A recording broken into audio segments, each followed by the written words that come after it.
Hello students, मेरा नाम है बालेंदु। कक्षा 9 के विज्ञान के इस नई क्लास में आप सभी का स्वागत है। पहले मैं बता दे रहा हूँ, ये चैप्टर 1 पढ़ रहे हैं हम लोग, बिल्कुल विज्ञान का पहला चैप्टर, जिसमें से 2 क्लासेस मेरी हो चुकी हैं। जिन बच्चों ने नहीं किया है, अगर वो पढ़ना चाहते हैं तो मेरे चैनल की प्लेलिस्ट में जाएँ। वहाँ पर क्लास 9th का चैप्टर 1 का एक प्लेलिस्ट है, उसमें वो लेक्चर्स ऐड हैं, बिल्कुल लाइन से आपको मिलेंगे। पहला लेक्चर, दूसरा लेक्चर और ये तीसरा है। ठीक है, चलिए तो आज हमें कहाँ से शुरू करना है। आज हमारा स्टार्टिंग पॉइंट है कि क्या पदार्थ अपनी अवस्था को बदल सकता है। ये क्वेश्चन है कि क्या कोई पदार्थ अपनी अवस्था को बदल सकता है। आंसर है जी हाँ, बिल्कुल पदार्थ अपनी अवस्था को बदल सकता है। अगर इसको एग्जांपल से समझें, बेस्ट एग्जांपल अगर देखा जाए तो वो है पानी। पानी ठोस, द्रव और गैस तीनों अवस्थाओं में रह सकता है। पानी को अगर ठंडा करोगे वो बर्फ़ बन जाएगा तो ठोस फॉर्म। पानी अपने नॉर्मल फॉर्म में है तो द्रव फॉर्म, और अगर वो बहुत ज़्यादा हीट कर दोगे भाप बन जाएगा तो वो गैस के फॉर्म में। यानी कि अगर आपसे कहा जाए कि पदार्थ अपनी अवस्था को बदल सकता है तो जी हाँ, बदल सकता है। बेस्ट एग्जांपल क्या था हमारे पास, पानी। ठोस, द्रव, गैस तीनों अवस्थाओं में रहता है। बर्फ़, पानी नॉर्मल फॉर्म में, और भाप। ठीक है, यहाँ तक आप समझ गए होंगे। अब यानी कि अगर हम कहें कि क्या केवल पानी के साथ ही ऐसा, नहीं, ये लगभग सभी पदार्थों के साथ ऐसा है। टेम्परेचर को चेंज करके आप उनकी अवस्थाओं को बदल सकते हैं। ज़रा यहाँ पे देखना, एक मैंने समझाने के लिए एक ऐसे ही ठोस, द्रव और गैस के फॉर्म में मैं समझाने के लिए बनाया हूँ इसको, कि ठोस को देखो, ठोस द्रव में और गैस में, या गैस द्रव और गैस, ठोस में, और द्रव, ठोस और गैस तीनों अवस्थाओं में कोई भी पदार्थ रह सकता है। अगर कोई पदार्थ ठोस है, ठीक है, ठोस फॉर्म में है, और अगर आपने उसको थोड़ा गर्म किया, देखो लिखा है गर्म करने पर, तो वो पिघलना शुरू होगा और पिघल के क्या बन जाएगा, द्रव बन जाएगा। और अगर इस द्रव को तुमने ठंडा किया, ठंडा करने पर बहुत ज़्यादा ठंडा कर दिया, तो ये जम करके क्या हो जाएगा, ठोस हो जाएगा। और अगर द्रव की बात करें, द्रव को और ज़्यादा गर्म करोगे तो भाप बन के ये गैस में बदल जाएगा। और कोई गैस है, संघनन होता है, तुमने देखा होगा जो गिलास होती है, गिलास, अभी का मौसम जो बारिश का है वो संघनन को समझने के लिए बेस्ट है। ग्लास के अंदर अगर तुमने ठंडा पानी भरा, ठंडा पानी, तो इसके बाहर छोटी छोटी बूंदें आपको अपने आप दिखाई देने लग जाती हैं। एक्चुअली में जो, चूंकि बारिश का मौसम है, पानी बहुत ज़्यादा जलवाष्प के रूप में इन्वायरमेंट में फैला हुआ है। अब ये जो भाप है, जैसे ही गिलास के टच में आता है, चूंकि अंदर ठंडा है, ये तल भी बहुत ठंडा हो जाएगा गिलास का, तो ये भाप तुरंत बदल जाएगा किसमें, द्रव में, पानी में, और पानी की बूंदें आपको यहाँ पे दिखाई देंगी। इसी को संघनन कहते हैं। तो गैस का अगर संघनन हो जाता है तो वो किसमें बदल जाता है, द्रव में बदल जाता है। ये जल की तीनों अवस्थाएं हमने यहाँ पे डिस्कस कर ली। यानी कि हम कह सकते हैं कि पदार्थ अपनी अवस्था बदल सकता है, ठोस, द्रव, गैस में। हाँ, कैसे बदल सकता है भाई, टेम्परेचर को कंट्रोल करके, ताप को परिवर्तित करके। ठीक है, चलिए, तो यानी कि टेम्परेचर से ही सारी चीज़ें हो रही हैं, तो अब हमें तापमान के बारे में और पढ़ना पड़ेगा। तो इसलिए अब जो हमारे पास अगली हेडिंग आ रही है वो आ रही है तापमान परिवर्तन का प्रभाव। आखिर टेम्परेचर को बदलने से क्या प्रभाव पड़ता है। ठीक है, तो तापमान परिवर्तन का प्रभाव, ठीक है, क्या है तापमान परिवर्तन का प्रभाव भाई। आपने देख लिया कि टेम्परेचर को जब बहुत ज़्यादा करेंगे तो एक ठोस द्रव में और द्रव गैस में बदल जाएगा, और अगर गैस वाली फॉर्म में कोई भी पदार्थ है तो टेम्परेचर को बहुत ज़्यादा कम करेंगे तो वो द्रव में या फिर ठोस में चेंज हो जाएगा। तो वही यहाँ पे हमने लिखा हुआ है कि जब हम किसी पदार्थ को ऊष्मा देते हैं तो उस पर पड़ने वाला प्रभाव उसकी अवस्था बदल देता है। ऊपर अभी हमने देखा एक क्रियाकलाप, एक आप जस्ट प्रैक्टिकल के तौर पे देखेंगे। मैंने ये एक लिया हुआ मग, या फिर इसको साइंस में बीकर भी बोल सकते हैं, बीकर हमने लिया है।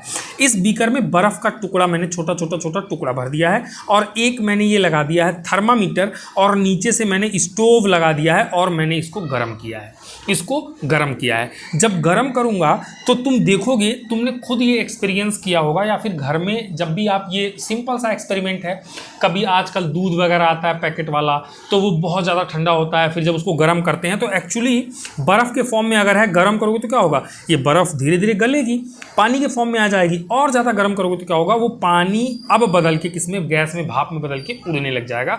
यहाँ इस क्रियाकलाप से आप चीज़ें देख सकते हो। तो यहाँ हमें इस क्रियाकलाप में चीज़ें समझने को क्या मिली कि गर्म करने पर ठोस के कणों की गतिज ऊर्जा बढ़ जाती है। देखो साइंस यहाँ पे ये है कि गर्म करते हैं, जब बर्फ़ के टुकड़े को गर्म करोगे तो इसके अंदर जो, देखो इस पिछले चैप्टर में मैंने पढ़ा है, कोई भी पदार्थ छोटे छोटे कणों से मिलकर बना होता है। ठोस के कण बहुत पास पास होते हैं, द्रव के थोड़ा दूर दूर होते हैं, और गैस के बहुत ज़्यादा दूर दूर होते हैं। तो ये जो इनके कणों की जो गतिज ऊर्जा है, गति करने वाली ऊर्जा है, चूंकि गर्म कर रहे हो, ऊर्जा दे रहे हो, तो ऊर्जा लेके इनकी गतिज ऊर्जा बढ़ जाती है, जिससे वे कंपन करने लगते हैं। ये वाला जिग जैग मोशन ऐसे ऐसे ऐसे हिलने लगेंगे, कंपन करने लगते हैं, तथा उनके बीच का बल कमजोर हो जाता है। इनके बीच में अंतरा अणुक स्थान होता है। अंतरा अणुक स्थान पहले पढ़ा चुका हूँ। और इनके बीच में लगने वाले बल को, आकर्षण बल को, जो अंतरा अणुक आकर्षण बल जो होता है वो कमजोर पड़ जाता है। जो दो कणों को आपस में खींच के बांधे रखता है वो वाला बल अब कमजोर पड़ने लगता है। इसी कारण से वे अपने नियत स्थान से हटकर स्वतंत्र रूप से गति करने लगते हैं वो द्रव में। और द्रव को जब और ज़्यादा गतिज ऊर्जा मिलती है तो भाप में बदल के और बहुत तेज़ी से वो भाप बन के उड़ने लगता है, गति करने लगता है। ठीक है, तो यहाँ तक उम्मीद करता हूँ आपको समझ में आया होगा। कोई दिक्कत, कोई परेशानी है, कमेंट करना, बताना। ठीक है, अब क्या होगा, देखो, ये टेम्परेचर चेंज करने से और ये एक्सपेरिमेंट करने से हमें बहुत सारे छोटे छोटे पॉइंट्स मिले हैं साइंस में। मैं आपको आगे बताता हूँ वीडियो में कि कौन कौन से वो छोटे छोटे पॉइंट्स मिले हैं। देखिए, सबसे पहले वो बीकर वाले एग्जाम्पल में जो आपने देखा था कि बर्फ़ का टुकड़ा था, जब हमने उसको हीट किया तो वो गर्म होकर पानी में बदल गया। तो वो जो पानी में बदलने वाली प्रक्रिया है ना, साइंस की भाषा में उसको संगलन कहते हैं। संगलन, या फिर इंग्लिश में इसको लिक्विफिकेशन कहा जाता है। लिक्विफिकेशन अगर कोई पूछे संगलन क्या होता है तो आप कहेंगे कि किसी ठोस का द्रव अवस्था में परिवर्तित होना संगलन कहलाता है। जैसे हमने बर्फ के टुकड़े को बीकर में रख के गर्म किया था, और पता थर्मामीटर क्यों लगाया था? जस्ट वो टेम्परेचर देखने के लिए कि आखिर किस तापमान पे बर्फ गल के पानी हो रहा है या फिर पानी भाप बन के जलवाष्प बन जा रहा है। इसकी चर्चा आगे भी करेंगे। फिलहाल आप याद रखो कि संगलन या लिक्विफिकेशन, किसी ठोस का द्रव अवस्था में परिवर्तित होना क्या कहलाता है? संगलन कहलाता है। इसके बाद एक और टर्म हमें सीखना है, गलनांक, या इंग्लिश में इसको मेल्टिंग पॉइंट कहते हैं।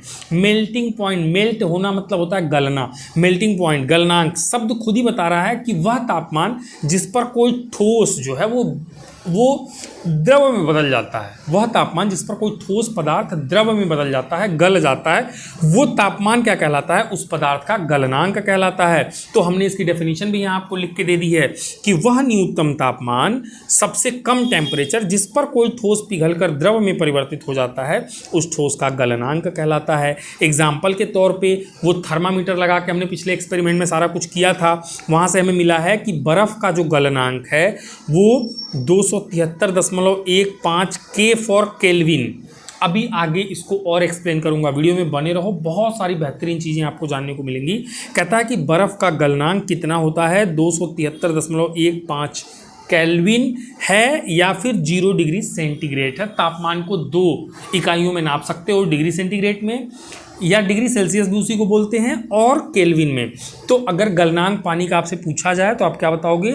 273.15 केल्विन या फिर 0 डिग्री सेंटीग्रेड। एक और टर्म आप जान लीजिए यहीं पे, क्वथनांक। इंग्लिश में इसको बॉइलिंग पॉइंट बोलते हैं। बॉइलिंग पॉइंट मतलब कि वह तापमान जिस पर कोई द्रव गैस अवस्था में परिवर्तित हो जाता है, बॉयल हो जाता है, उसी तापमान को हम क्या कहते हैं? क्वथनांक कहते हैं। डेफिनेशन आपको यहाँ पे सामने लिखी हुई मिल जाएगी। और अगर पानी का क्वथनांक देखा जाए तो 373.15 केल्विन या 100 डिग्री सेंटीग्रेड होता है। यानी इतना पता चल गया आपको कि पानी का गलनांक बर्फ़ का गलनांक 0 डिग्री पे बर्फ़ गलने लगता है, और पानी का क्वथनांक 100 डिग्री यानी कि 100 डिग्री पर पानी उबलने लगता है। क्वथनांक मतलब क्या?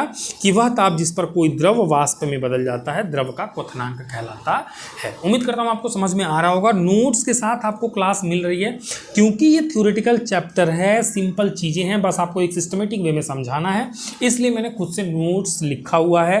क्योंकि जो एनसीईआरटी वाली बुक है उसमें थोड़ा सा घौच पौच है, इतना अलग अलग करके डेफिनेशन नहीं बताया गया है, प्रॉपर तरीके से उतना ईजी वे में एक्सप्लेन नहीं किया गया है, तो मैं इसलिए ये सब ऐसे करके लाया हूँ। अगर आपको पसंद आती है वीडियो, लाइक करना और अपने दोस्तों में शेयर जरूर करना। शेयर कर दीजिए, वीडियो को दबा के शेयर कर दीजिए, ताकि थोड़ा सा मुझे भी हौसला मिले और फिर मैं थोड़ा और अच्छे मन से मोटिवेट होकर क्लास को कंटिन्यू करूँ। ठीक है, चलिए आगे चलते हैं। चलिए अगला जो पॉइंट हमें डिस्कस करना है वो है हिमांक, या फिर इंग्लिश में इसको फ्रीजिंग पॉइंट बोलते हैं। फ्रीजिंग पॉइंट मतलब फ्रीज होना, मतलब जमना, यानी सिंपल सी बात है कि वह तापमान, वह ताप जिस पर कोई द्रव जमकर बर्फ में परिवर्तित हो जाता है, जम जाता है, और जम के किस में परिवर्तित हो जाता है, बर्फ में, वह द्रव का क्या कहलाता है, हिमांक कहलाता है। ये सिंपल डेफिनेशन है बट पूछी जाती हैं, इंपॉर्टेंट है, ठीक है। और जल का हिमांक 0 डिग्री या 273 के से कम होता है, यानी कि पानी को 0 डिग्री के नीचे ले जाओगे तो वो जमना शुरू हो जाएगा, ठीक है। आप इन नोट्स को अपनी कॉपी में अपने हाथ से लिख सकते हो जैसे मैंने लिखा है। ये प्रॉपर नोट्स है पहले चैप्टर का, एकदम सिस्टमेटिक वे में, ठीक है। पहले कह चुका हूँ, अगर मज़ा आ रहा है, वीडियो अच्छी लग रही है तो प्लीज़ इसको शेयर जरूर करिएगा, ठीक है। चलिए अब बात करते हैं गुप्त ऊष्मा की। ये एक बेहतरीन टॉपिक है, गुप्त ऊष्मा, या फिर इसको इंग्लिश में लेटेंट हीट बोलते हैं। लेटेंट हीट ये क्या होता है ज़रा देखिए। गुप्त ऊष्मा मतलब जैसे कि लग रहा है ना नाम से, कुछ छुपा हुआ हो, कुछ छुपा हुआ, छुपी हुई ऊष्मा हो, है ना।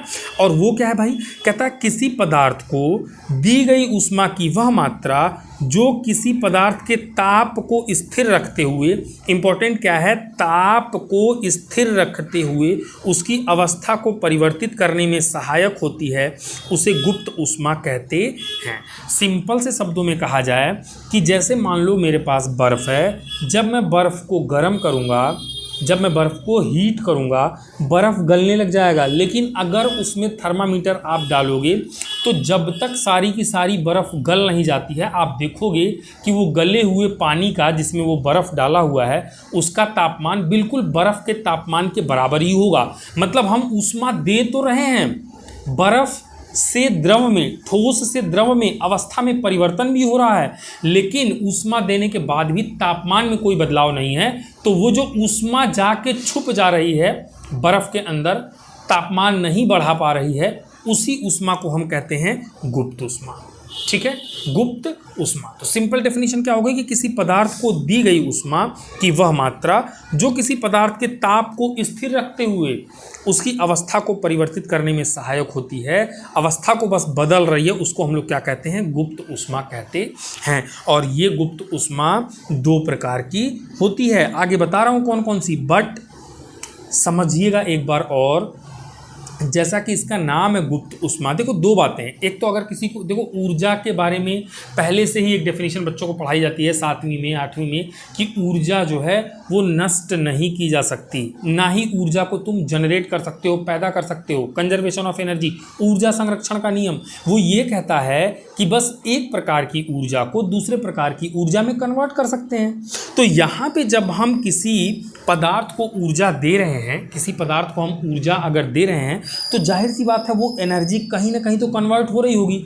या तो वो तापमान बढ़ा दे, वो जैसे मैंने स्टोव से ऊर्जा बर्फ़ को दी तो वो ऊर्जा बर्फ़ में जाके बर्फ़ का तापमान बढ़ा दे, लेकिन यहाँ पे तापमान तो बढ़ नहीं रहा है, उसकी अवस्था परिवर्तन हो रही है। यानी कि हमने उसको नाम दे दिया गुप्त ऊष्मा। वो ऊष्मा जाके अंदर कहीं छुप गई, लेकिन उस ऊष्मा का आखिर हुआ क्या, उसने कुछ तो किया होगा। हाँ बिल्कुल किया है। वो बर्फ़ के अंदर जाके बर्फ़ के जो कण हैं, जो बर्फ़ था हमारा, जैसे ये बीकर में बर्फ़ था हमारा, ये ऊष्मा जो इसमें गई है ना, ये इनके कणों की जो बीच की जो आकर्षण बल है, कणों के बीच का जो आकर्षण बल है, उसको तोड़ने में काम आई है। उसने क्या किया है, इन दोनों के बीच लगने वाले बल को तोड़ा है और बस तोड़ के उनको पानी में बदल दिया है। उसकी सारी जो ताकत है, जो यहाँ नीचे से हम गर्म करते हुए दे रहे हैं, जो ऊष्मा दे रहे हैं, वो ऊष्मा इसके कणों को तोड़ने में खराब हो जा रही है, वो उसको तोड़ने में लग जा रही है, वो उसके तापमान को इसलिए नहीं बढ़ा पा रही है। क्योंकि अगर इस कण को ऊर्जा मिलती तो इसका तापमान बढ़ता, बट इसको नहीं मिल रही है। इन दोनों के बीच लगने वाले बल को तोड़ने में ऊर्जा नष्ट हो जा रही है, ठीक है। इस तरह से वो चीज़ें हैं। देखो बहुत प्रॉपर तरीके से मैं एक्सप्लेन करके चलूँगा। अगर आप अच्छे स्टूडेंट हैं तो ज़रूर आपको समझ में आ रहा होगा, और कोई डाउट है, कोई परेशानी, दिक्कत परेशानी, तो मुझसे एक बार पूछना जरूर, ठीक है। चलो अब 2 प्रकार की जो गुप्त ऊष्मा है उसको ज़रा आगे डिस्कस कर लेते हैं। चलो अब पहला जो है संगलन की गुप्त ऊष्मा, संगलन की गुप्त ऊष्मा, या फिर इंग्लिश में इसको लेटेंट हीट ऑफ फ्यूजन बोलते हैं। फ्यूजन मतलब तोड़ने में, लेटेंट हीट ऑफ फ्यूजन या फिर संगलन की गुप्त ऊष्मा, गलाने वाली गुप्त ऊष्मा, ठोस को द्रव में बदलने वाली गुप्त ऊष्मा। तो ये मैं ऑलरेडी एक्सप्लेन कर चुका हूँ, बट थ्योरी एक बार देखना, बड़ी आसान सी है कि किसी ठोस पदार्थ को ऊष्मा देने पर स्थिर ताप पर, मतलब उसका ताप नहीं बदलेगा, स्थिर ताप पर उसकी अवस्था अवस्था परिवर्तन के लिए उत्तरदायी ऊष्मा, ठोस को बस द्रव में बदल दिया, टेम्परेचर नहीं चेंज हुआ है, वो जो ऊष्मा गई है उसी को संगलन की गुप्त ऊष्मा कहते हैं।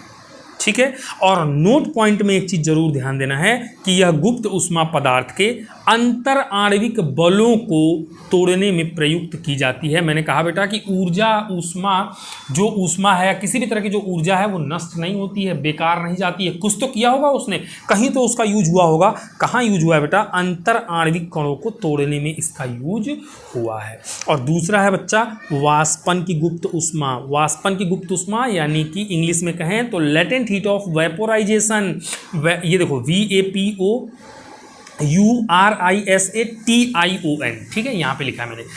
लेटेंट हीट ऑफ वेपोराइजेशन यानी कि भाप बनाने में द्रव को गैस में कन्वर्ट, अवस्था परिवर्तन कर देने वाली जो ऊष्मा है, वाष्पन की गुप्त ऊष्मा। टेम्परेचर नहीं बदलेगा, स्थिर ताप रहेगा। तो बताओगे कैसे कि किसी द्रव पदार्थ को ऊष्मा देने पर स्थिर ताप पर उसकी अवस्था परिवर्तन करने के लिए उत्तरदायी ऊष्मा को वाष्पन की गुप्त ऊष्मा या एंथैल्पी, ध्यान से देखना, वाष्पन की गुप्त ऊष्मा या फिर एक और नाम इसको दिया गया एंथैल्पी।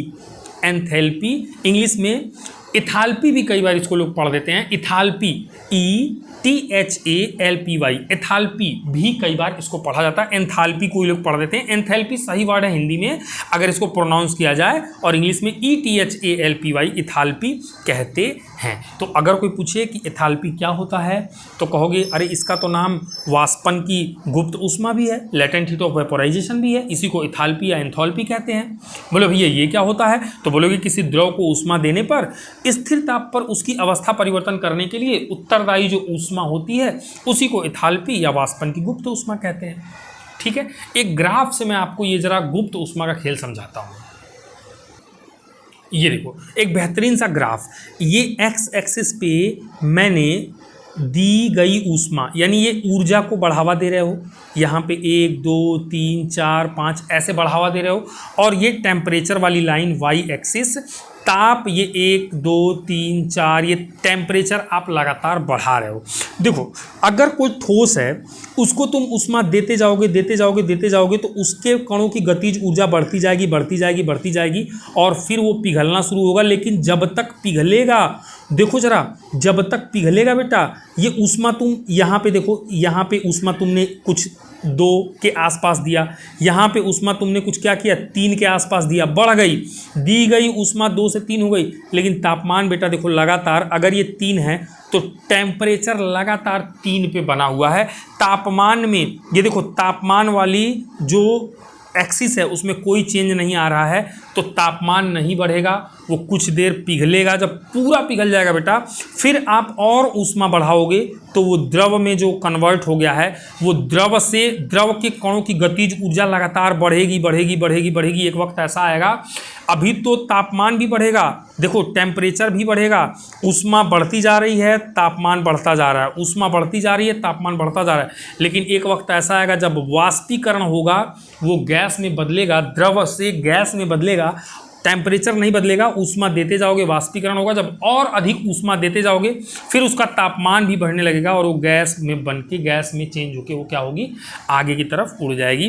देखो कैसे चेक करते हैं, इस पॉइंट पे अगर देखो तो यहाँ पे नीचे आओ, इस एक्सिस पे तो ये दी गई ऊष्मा, और यहाँ चले जाओ इस एक्सिस पे तो ये दिया गया तापमान। ऐसे करके चीज़ों को एनालिसिस कर सकते हैं। मैथमेटिक्स अगर नहीं पढ़ा होगा, ये थोड़ा टफ लग रहा होगा, बट अगर मैथ्स पढ़ लोगे तो ये ग्राफ बहुत ईजी और सिंपल है। फिर भी मेरी कही गई बातें आपको समझ में आई होंगी, उम्मीद करता हूं। और कोई भी दिक्कत परेशानी है कमेंट करके एक बार ज़रूर बात करना, और अगर आपको वीडियो अच्छी लगती है शेयर करना बिल्कुल मत भूलो, लाइक तो कर ही दो। और हाँ, पढ़ाई बहुत कंसंट्रेशन का काम है, अपने दिमाग को एकाग्रचित करके बैठना पड़ता है, मेहनत करनी पड़ती है। देखो ये हंसी मजाक में होने वाली चीज़ नहीं है।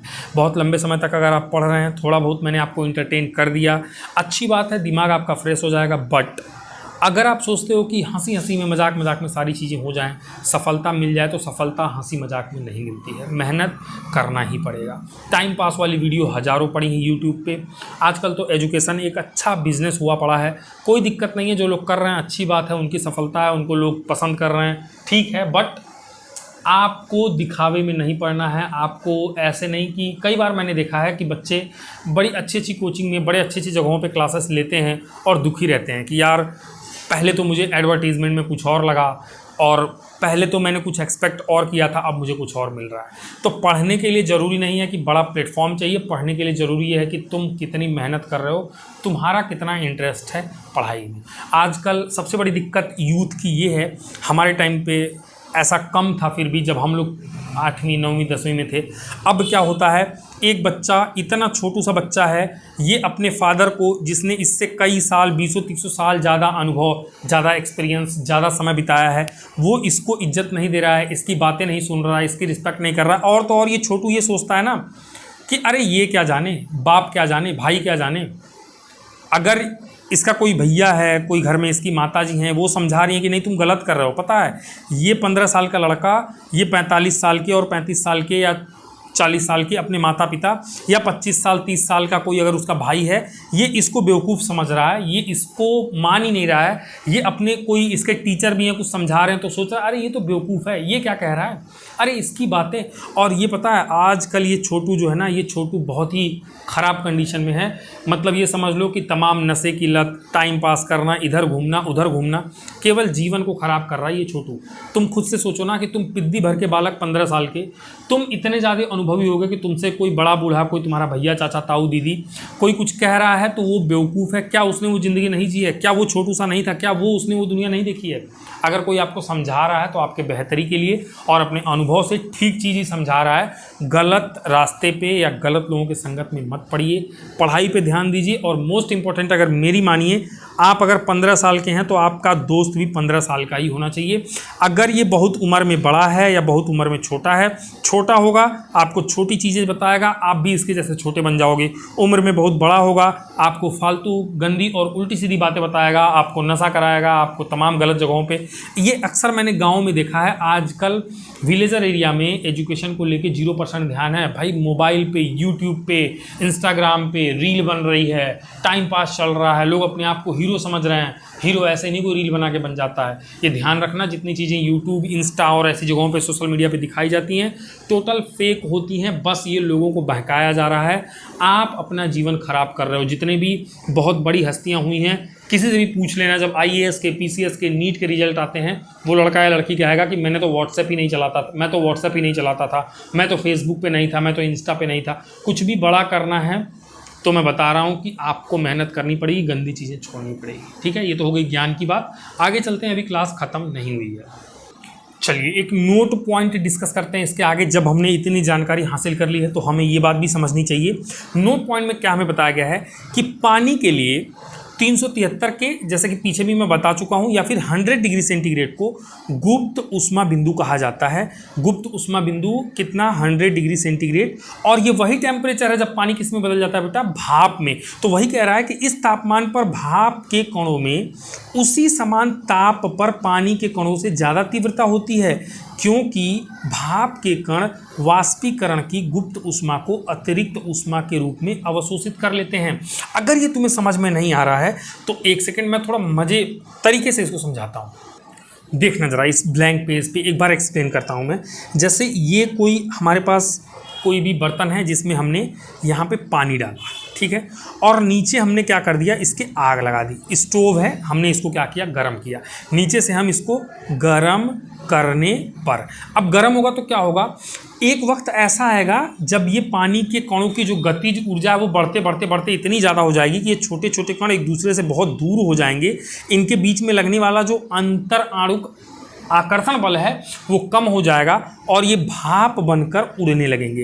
लेकिन पता है, मैंने अभी पढ़ा है आपको वाष्पन की गुप्त ऊष्मा, जब तक ये एक वक्त ऐसा भी आएगा जब इसके कण बस टूटेंगे और भाप बन के उड़ने को ही होंगे। तो ये जो भाप बन के उड़ने को ही बिल्कुल अभी उड़ ही रहा है, भाप बन के उड़ने की तैयारी में है, इसका ये जो भाप का जो एक कण है और ये जो पानी का एक कण है, इन दोनों का समान तापमान होगा। कैसा तापमान होगा? समान तापमान होगा। क्यों? क्योंकि भाई इन्हीं दोनों को तोड़ने में ही तो वो जो गुप्त ऊष्मा है वो लग गई। उसने इन दोनों को पानी से इसको गैस बनाने के लिए इन दोनों के बीच के जो दो कणों के बीच का अंतरण का आकर्षण बल था, इसी को तोड़ने में, गर्म करते गए, हम उष्मा देते गए, वो उष्मा उसी में चली गई, उसको तोड़ने में। ना उसने इसका तापमान बढ़ाया ना इसका तापमान बढ़ाया। तो उसी सेम पॉइंट पे मैं कह रहा हूं कि ये बेचारा इसको छोड़ के चला गया भाप बन के, और ये इसका दूसरा दोस्त यहीं रह गया पानी के फॉर्म में। तो ये दोनों समान तापमान पे हैं, तापमान समान है, लेकिन जब तापमान समान है तो एक पानी के फॉर्म में है और दूसरा गैस बन के, भाप बन के उड़ कैसे गया। अगर भाई मान लो 100 डिग्री इसका भी है, 100 डिग्री इसका भी है, ये भाप बन के उड़ रहा है और ये पानी ही बना हुआ है, ऐसे कैसे भाई? एक तापमान पे दो अवस्थाएं कैसे? बिल्कुल हाँ जी, पॉसिबल है। देखो ये पानी इसलिए है क्योंकि इसके पास जो गुप्त ऊष्मा, जो यहाँ से ऊष्मा दे रहे हैं ना, जो गुप्त ऊष्मा है वो इसके पास नहीं है। वो जो ऊष्मा जो पानी के कणों को मिलती गई, उनकी गतिज ऊर्जा बढ़ती गई, एक्चुअली में वो ज़्यादा किसको मिल गई है? इस वाले को मिल गई है, और इसीलिए उसी गुप्त ऊष्मा के बदौलत ये भाप बन के उड़ रहा है। इसका तापमान तो नहीं बदला, लेकिन इसकी गतिज ऊर्जा बढ़ी है और ये भाप बनकर उड़ने लगा है। बात समझ गए? जैसे ये जो नीचे तली में बैठे होंगे ना, इनको पहले गर्मी मिलेगी, नीचे से गर्म कर रहे हो, ये बेचारे बाद में गर्म होंगे, तो क्या होगा कि ये गर्म होके पहले यहाँ आएंगे और फिर यहाँ से ये और ज़्यादा गर्म होंगे तो भाप बन के उड़ने लग जाएंगे। तो ये टेम्परेचर इसके अंदर जो पानी के कण हैं और जो भाप बन के उड़ रहे हैं दोनों का सेम है, बट ये जो भाप बन के उड़ा है ना, इसको जो गुप्त ऊष्मा है ना, गुप्त ऊष्मा वो मिल गई है, वो इसको मिल गई है, और उसी ऊष्मा के बदौलत की भाप बन के उड़ने लगा है, गति करने लगा है। हाँ, उसके तापमान में कोई परिवर्तन अभी नहीं आया है। ठीक है, तो वही आपको समझाया गया है कि पानी के लिए 100 डिग्री सेंटीग्रेड को गुप्त ऊष्मा का बिंदु कहा जाता है, गुप्त ऊष्मा बिंदु कहा जाता है। और इस तापमान पर भाप के कणों में उसी समान ताप पर पानी के कणों से ज़्यादा तीव्रता होती है जब भी वो भाप बन के उड़ रहे हैं, क्योंकि भाप के कण वाष्पीकरण की गुप्त ऊष्मा, लैटेंट हीट ऑफ वेपोराइजेशन को अतिरिक्त ऊष्मा के रूप में अवशोषित कर लेते हैं, सोख लेते हैं। वही गुप्त ऊष्मा उनके पास ज़्यादा होती है, इसलिए वो भाप बन के भाग जाते हैं। ठीक है, इंपॉर्टेंट था, समझ में आ गया होगा। और अब एक और जादूगरी वाली चीज़ देखना, ऊर्ध्वापातन। अगली हेडिंग जो हमें डिस्कस करनी है वो है ऊर्ध्वापातन। इंग्लिश में इसको सब्लिमेशन कहते हैं। इंग्लिश में क्या कहते हैं? सब्लिमेशन। ऊर्ध्वापातन बड़ी इंटरेस्टेड चीज़ है। घर में तुमने कपूर देखा होगा, कपूर जब पूजा वगैरह करते हो ना, तुम लोग कपूर तो जलाते हो, कभी भी देवी देवताओं के वहाँ पर जाते हो, पूजा कर रहे हैं आप, कपूर तो आप जरूर जलाते हो। जब कपूर आप जलाते हो, आपने देखा कपूर होता तो ठोस है, लेकिन जलता है तो भाप बन के खत्म हो जाता है, द्रव में कन्वर्ट ही नहीं होता है। नियम तो ये कहता है कि ठोस जब उसको ऊर्जा देंगे, तापमान बढ़ाएंगे तो द्रव, और तापमान बढ़ाएंगे तो द्रव से गैस, ये प्रक्रिया है। लेकिन यहाँ तो ठोस से सीधे गैस बदल जा रहा है। कपूर का द्रव, कपूर का पानी वाला हिस्सा पानी बनाना तो हमें दिखाई ही नहीं देता है। क्या चमत्कार है कि ठोस से सीधे वो गैस में बदल गया, है ना। हम रोज़ देखते हैं कपूर को, पर हमने कभी ये चीज़ एनालिसिस नहीं किया, कभी हमने दिमाग नहीं दौड़ाया, कभी हमने सोचा नहीं कि अरे ये कपूर के साथ ऐसा क्या हो रहा है भाई, ये तो ठोस से सीधे किस में बदल गया, ये बदल गया गैस में। तो हाँ, कुछ पदार्थ दुनिया में ऐसे भी होते हैं जब उनको आप गर्म करते हो तो वो ठोस से सीधे गैस में बदल जाते हैं, और इसी प्रक्रिया को एक नया नाम दिया गया विज्ञान में, ऊर्ध्वापातन। ऊर्ध्वपातन भी बहुत लोग कहते हैं, इंग्लिश में सब्लिमेशन कहा जाता है। परिभाषा दोगे कि किसी पदार्थ के ठोस से सीधे गैस में बदलने की क्रिया को ऊर्ध्वपातन कहते हैं। जैसे कपूर बेस्ट एग्जाम्पल है, नेफ्थलीन ये भी एक केमिकल है, इसके साथ भी सेम टू सेम होता है, तो नेफ्थलीन आदि और भी एक दो हैं, तो आपको ये बात पता होनी चाहिए। और इसी का ठीक उल्टा बेटा निक्षेपण कहलाता है। निक्षेपण, या फिर इंग्लिश में देखो बेटा डी सब्लिमेशन कहते हैं। डी सब्लिमेशन, निक्षेपण, ये क्या है कि किसी पदार्थ के गैस से सीधे ठोस में बदलने की प्रक्रिया को निक्षेपण कहा जाता है। यानी कि गैस से वो सीधे किस में बदल जा रहा है, वो सीधे ठोस में बदल जा रहा है, वो क्या कहलाता है बेटा? निक्षेपण कहलाता है। तुम कहोगे कि सर इसका भी कोई एग्जाम्पल बताते, अभी बताया ना बच्चा, संघनन। संघनन अभी बताया ना। संघनन में देखो अगर क्या होगा, तुम ऐसा है ना, जो गिलास के अंदर पानी या बर्फ़ डाला हुआ था ना, वो एक्चुअली हम अपने नॉर्मल टेम्परेचर की, अपने यूपी ईस्ट या यूपी वेस्ट या यूपी की बात कर रहे हैं। हम जब कहीं बर्फीले जगह पे जाते हैं ना बेटा, कुल्लू मनाली और किसी और ठंडे जगह पे चले गए, है ना, जहाँ पे बहुत घनी ठंडी है, बिल्कुल हम सियाचिन चले गए या ऐसी जगहों पे क्या होता है बेटा, जब वहाँ पे गिलास के अंदर, बाहर ये देखो जलवाष्प बाहर घूम रहा होता है और ये गिलास इतना ठंडा होता है क्योंकि इन्वायरमेंट इतना वहाँ का ठंडा होता है, ये जो भाप है ना ये गिलास पे चिपकते ही बर्फ़ में कन्वर्ट हो जाता है बेटा, पानी तो बनता ही नहीं है। भाप सीधे किस में कन्वर्ट हो जाता है, भाप सीधे बर्फ़ में कन्वर्ट हो जाता है, पानी में, द्रव में तो बदलता ही नहीं है। तो भाप गैस है, सीधे बर्फ यानी कि ठोस में बदलने की प्रक्रिया क्या कहलाती है, निक्षेपण या फिर डिसब्लिमेशन कहलाता है। ठीक है, अभी भी क्लास खत्म नहीं हुई है, थोड़ा धैर्य रखिए, कुछ एक चीज़ें और हैं उसको पढ़ लेते हैं फिर ख़त्म करेंगे। थोड़ी लंबी क्लास है बट देखो थोड़ी सी मेहनत तो करनी पड़ेगी। मज़ा आ रहा है, सब्सक्राइब करना चैनल को अगर नहीं किया है, दोस्तों में शेयर करो, शेयर बहुत ज़्यादा करो और लाइक तो करना ही है तुम्हें। ठीक है, चलो थोड़ा सा और आगे चलते हैं और कुछ एक्स्ट्रा चीज़ें जान लेते हैं।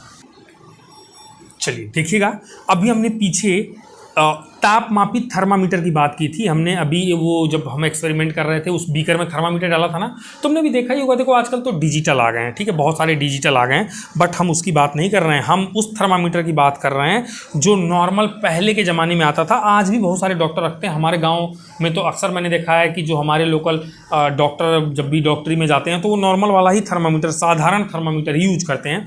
तो इसलिए उसके बारे में कुछ अच्छी बेहतरीन बातें आपको बताता हूँ। और ऐसा नहीं है कि आउट ऑफ सिलेबस है, कई बार आपसे पूछा भी जाता है एग्जाम में और जानकारी के लिए आपको पता होना चाहिए। देखो कहता है साधारणतः, मतलब नॉर्मली जो सिंपल तापमापी होता है, थर्मामीटर होता है, तापमापी में पारे का प्रयोग किया जाता है। उस थर्मामीटर को देखोगे तो थर्मामीटर के अंदर ना एक छोटी सी बिंदी होती है, वही बिंदी ऊपर नीचे होती है, या उसी बिंदी को यूं करके ऐसे थर्मामीटर को डॉक्टर देखता रहता है और फिर बोलता है कि आपको इतना बुखार है, बुखार नहीं है। तो वही वो एक्चुअली जो बिंदी से दिखाई देती है वो क्या होता है बेटा, पारा होता है, इंग्लिश में मरकरी बोलते हैं। कहता है पारे को दो निश्चित तापों के प्रसार से अंकित किया जाता है। भाई उसको देखोगे ना, डॉक्टर यूं करके पहले उसको झटके मारता है, पारे को बिल्कुल नीचे लाता है और फिर क्या करता है वो आपको मुंह में, कहता है मुंह में जीभ के नीचे डालो, क्योंकि वहाँ पर टेम्परेचर ज़्यादा होता है शरीर का, और उससे फिर वो पारा धीरे धीरे चढ़ता है। तो दो बिंदुओं के बीच के डिफरेंस को देख के डॉक्टर को समझ में आ जाता है कि अरे हाँ, नॉर्मल तो इसका ये टेम्परेचर था या पारा यहाँ पे था और इसके शरीर का तापमान इतना, इसलिए पारा ऊपर चला गया। ठीक है, तो उसी बिंदुओं को, जो दो बिंदुओं के जो निश्चित ताप के अंतर्गत थर्मामीटर को या किसी भी तापमापी को डिज़ाइन किया जाता है ना बेटा, उसको मानक ताप बिंदु कहते हैं। क्या कहते हैं, मानक ताप बिंदु। और ये मानक ताप बिंदु दो हो गए, पहला हो गया निम्न मानक बिंदु और दूसरा हो गया उच्च मानक बिंदु। अब नॉर्मली हम क्या क्या मानते हैं जरा वो देखना। निम्न मानक बिंदु की अगर बात करें तो क्या किसे कहते हैं, वह ताप जिस पर शुद्ध बर्फ इसलिए कि भैया उसको आइसक्रीम बना दोगे, कुछ और मिला दोगे उसमें, तो उसका तापमान का जो सिस्टम है जमने का या गलने का वो अलग हो जाएगा। ठीक है, क्योंकि उसमें और भी सब्सटेंस तुमने ऐड कर दिए। हम तो शुद्ध जल की बात कर रहे हैं भाई, प्योरिटी की, यहाँ तो सब प्योर चल रहा है। कह रहा है वह ताप जिस पर शुद्ध बर्फ सामान्य वायुमंडलीय दाब पर पिघलती है। निम्न मानक बिंदु कौन सा होता है बेटा, निम्न मानक बिंदु वह होता है जिस पर शुद्ध बर्फ और वायुमंडलीय दाब, देखो दाब का भी फर्क पड़ता है किस चीज़ में, अवस्था परिवर्तन में। आगे पढ़ाऊंगा, अगली क्लास में वही तो आएगा, है ना। बहुत सारी बेहतरीन चीज़ें आपको जानने को मिली। कक्षा 9वीं का विज्ञान बहुत ही बेहतरीन है, मस्त, मज़ा आ जाता है पढ़ के, है ना। तो कह रहा है वह ताप जिस पर शुद्ध बर्फ सामान्य वायुमंडलीय दाब पर पिघलती है, क्या कहलाता है बेटा, निम्न मानक बिंदु कहलाता है। तुम्हें बताया भी मैंने कितना होता है, 0 डिग्री सेंटीग्रेड होता है। और उच्च मानक बिंदु क्या होता है बेटा, वह ताप जिस पर शुद्ध जल, अब बर्फ की नहीं, हम पानी की बात कर रहे हैं, शुद्ध जल सामान्य वायुमंडलीय दाब पर उबलता है। वह टेम्परेचर जिस पर शुद्ध जल जो है वो सामान्य वायुमंडलीय प्रेशर, जो एटमॉस्फेरिक प्रेशर है वो बेटा चेंज नहीं होना चाहिए। ठीक है, नहीं तो दाब बदलने से भी खेल बदल जाता है। कैसे, अगले क्लास में आपको समझाऊंगा। तो जो वह टेम्परेचर जिस पर शुद्ध जल, है ना, सामान्य वायुमंडलीय दाब पर उबलता है, क्या कहलाता है बेटा, उच्च मानक बिंदु कहलाता है। वो क्या होता है, 100 डिग्री सेंटीग्रेड। सेंटीग्रेड की बात चल रही है, बहुत सारे तापमान के और मात्रक हैं बेटा, फ़ारेनहाइट है, सेंटीग्रेड है, इसके बाद केल्विन है, वो आगे आएगा। बट जो इंपॉर्टेंट है सेंटीग्रेड और केल्विन, ये मैं आपको अभी समझा देता हूँ। तो ये 100 डिग्री सेंटीग्रेड। ठीक है, अब देखना एक चीज़ और क्या कह रहा है, मज़े की बात तो अब ये बता रहा है कि दोनों मानक बिंदुओं के, यानी कि 0 डिग्री सेंटीग्रेड और 100 डिग्री सेंटीग्रेड, दोनों मानक बिंदुओं के मध्य की दूरी को, यानी कि अगर ये मान लो हमारा तापमापी है तो यहाँ 0 डिग्री, यहाँ 100 डिग्री, इसके बीच की दूरी को क्या करो तुम 100 बराबर भागों में बांट दो।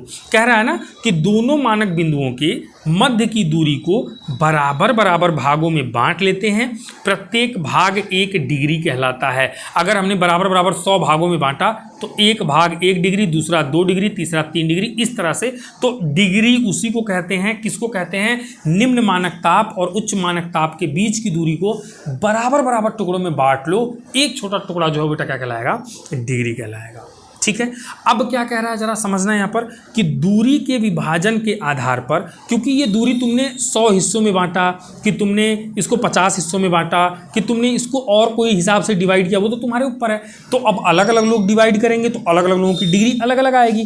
तो ऐसा तो हम कर नहीं सकते कि भैया एक थर्मामीटर में बुखार का डिग्री अलग है, दूसरे थर्मामीटर में अलग है। हमें तो स्टैंडर्ड बनाना है, हमें तो मानक बनाना है, दुनिया में किसी को दिक्कत ना हो, सबका एक जैसा इंस्ट्रूमेंट हो, एक जैसा तापमापी हो। तो कुछ रूल तो बनाएंगे ना बेटा कि किस हिसाब से बंटवारा करें, बिल्कुल बनाएंगे। तो इसीलिए हमें आगे समझाया गया है कि दूरी के विभाजन के आधार पर तापमापी 2 प्रकार के होते हैं।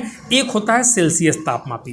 पहला वाला कौन सा बच्चा, सेल्सियस तापमापी। इसमें क्या कहा गया है कि इसमें बर्फ के गलनांक को 0 डिग्री और पानी के क्वथनांक को 100 डिग्री माना जाता है, और इसके बीच की दूरी को देखना बेटा इंपॉर्टेंट, 100 बराबर भागों में विभाजित किया जाता है। यहाँ पे जो मैंने कराया था 100 बराबर भागों में विभाजित किया जाता है, जिसके एक भाग को डिग्री सेल्सियस, डिग्री सेंटीग्रेड भी कहोगे तो बेटा सेम ही होता है, से प्रदर्शित करते हैं। ठीक है, एक भाग को डिग्री सेल्सियस या डिग्री सेंटीग्रेड से प्रदर्शित करते हैं। तो डिग्री सेल्सियस और डिग्री सेंटीग्रेड कहाँ से आया, मैंने तुम्हें आज वो भी बता दिया। ठीक है, सेल्सियस तापमापी। और एक और तापमापी, उसकी भी बात कर लें। अगली कौन सी है बेटा, दूसरी केल्विन स्केल है। तापमापी 2 तरह का है ना, 2 बिंदुओं, उच्च मानक बिंदु और निम्न मानक बिंदु के बीच की दूरी को बंटवारे के हिसाब से 2 तरह का बताया मैंने। पहला सेल्सियस या डिग्री सेंटीग्रेड है ना, और अब बात करेंगे केल्विन स्केल की। केल्विन में कैसे मेजरमेंट होता है जरा वो देखना। कहता है इस पैमाने में, केल्विन में क्या होता है, बर्फ के गलनांक को 273। अब देखना इसने अलग माना, बर्फ के गलनांक को कितना, 273, जो हम 0 मानते थे, इसने कितना माना, 273। और पानी के क्वथनांक को, पानी है ना, शुद्ध जल सामान्य वायुमंडलीय दाब पर क्वथनांक यानी किस टेम्परेचर पे उबलेगा, 373 माना। जो हमने 100 डिग्री माना था ना बेटा, इसमें केल्विन में कितना माना, 373।